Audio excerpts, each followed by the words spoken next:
Bismillah ar-Rahman ar-Rahim. Assalamu alaikum wa rahmatullahi wa barakatuh. The day reminder, this is Gabriel Romaani.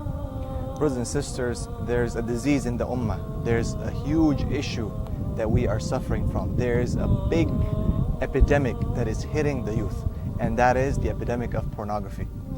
Brothers and sisters, all you who believe, it's not just the non-Muslims, it's the Muslims. It's not just the non-practicing Muslims, it's the practicing Muslims. SubhanAllah, I was studying and listening and doing through some research, and I found a brother that actually took some interviews and samples, people who are going and frequenting the masjid 5 times a day, people who are actually praying, people who are doing da'wah, who consider themselves that they're involved in the masjid and so on. These people, some people are watching pornography. Husbands, wives are watching pornography. Children, youth, students of knowledge are touched by this disease.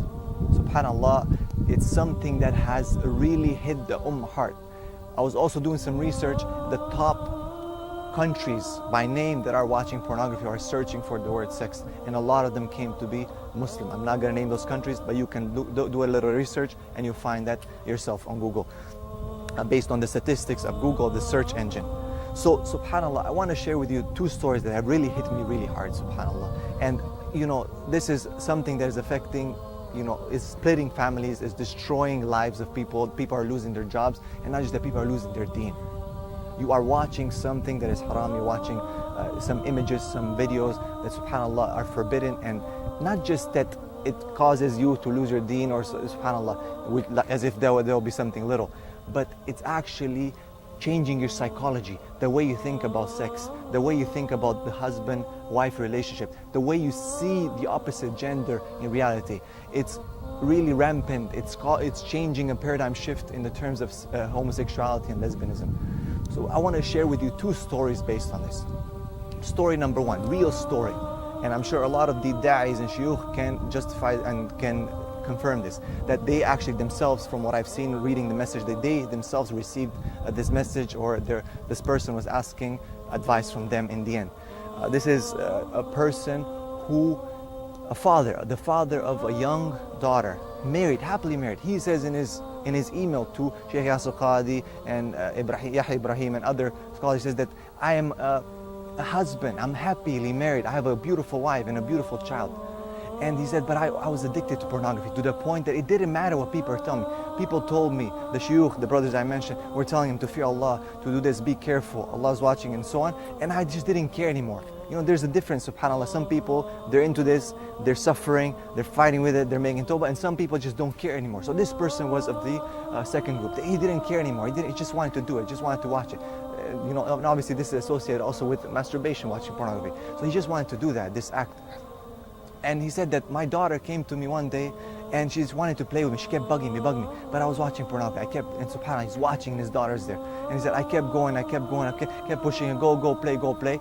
He said after some time, it was very quiet. Then I turned around and I saw my daughter laying on the floor. And he's like, I went to her, I thought she's playing. And I picked her up and she wasn't breathing. And I rushed her to the hospital, and the doctors pronounced her dead, saying that she choked on a small piece or toy or something that she swallowed. And he said, I just buried, after writing you, and before writing you this email, talking to the scholars, the da'is, he said, I just buried my daughter.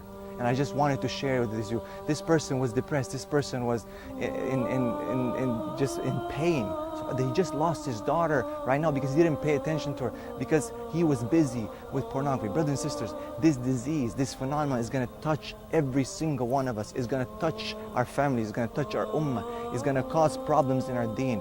Look at this brother, what happened to him. This brother is writing, and he probably crying, probably beating himself in the head for what he has done, for leaving his daughter, to swallow that object and die, SubhanAllah. Because Allah subhanahu wa ta'ala, of course, these are sins, these are personal sins, but in the end it will come to hunt us one way or the other. It will be a test upon us. Alhamdulillah, inshallah, that little baby is in Jannah, inshallah, without any issues and any problems, alhamdulillah. But this brother has to live with this thought in his mind that my daughter died because I didn't pay attention to her, because I was watching pornography.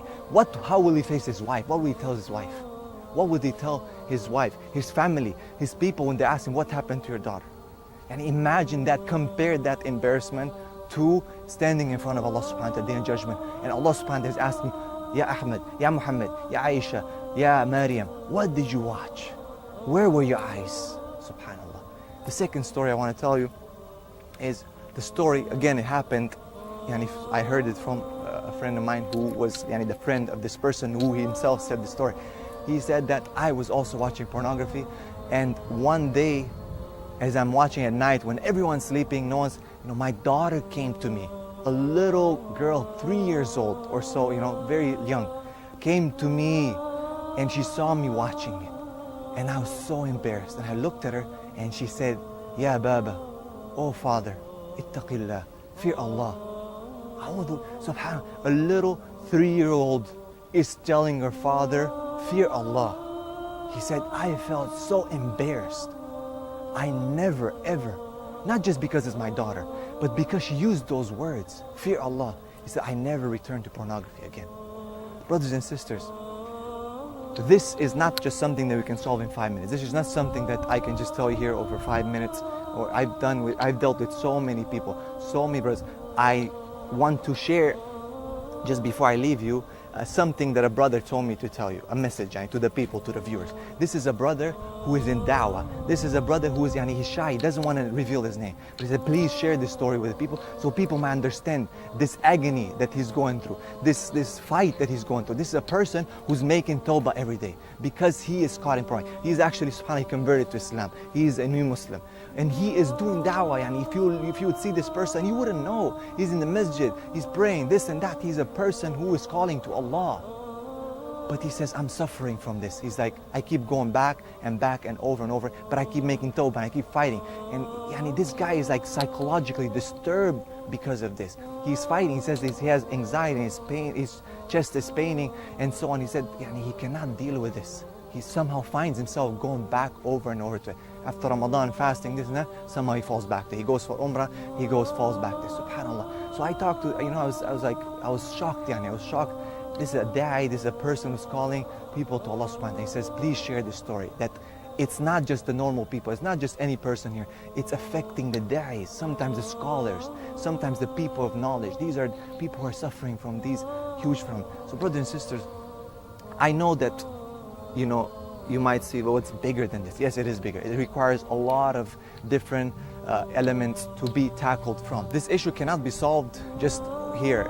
There's many facets to it, there's many elements to this equation. But Allah subhanahu wa ta'ala gives us a verse in the Quran that's the beginning. Brothers and sisters, if we don't give that look to the opposite sex, we don't give that look to that forbidden thing, that look is not going to turn into an idea.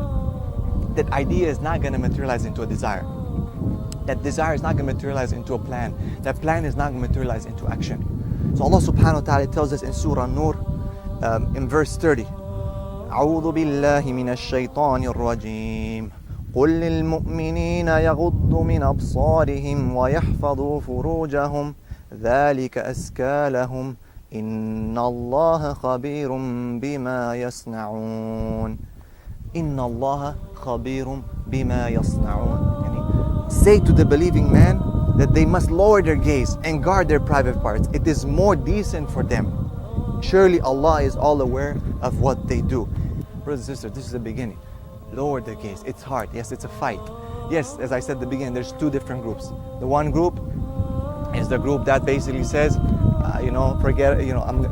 forget about it. I'm just gonna keep doing it. I can't do anything about it. I don't want to make tawbah. And the other group is the group that says, astaghfirullah, keeps fighting, keeps fasting, keeps giving sadaqah, keeps fighting against this desire. Inshallah, they will be amongst the successful.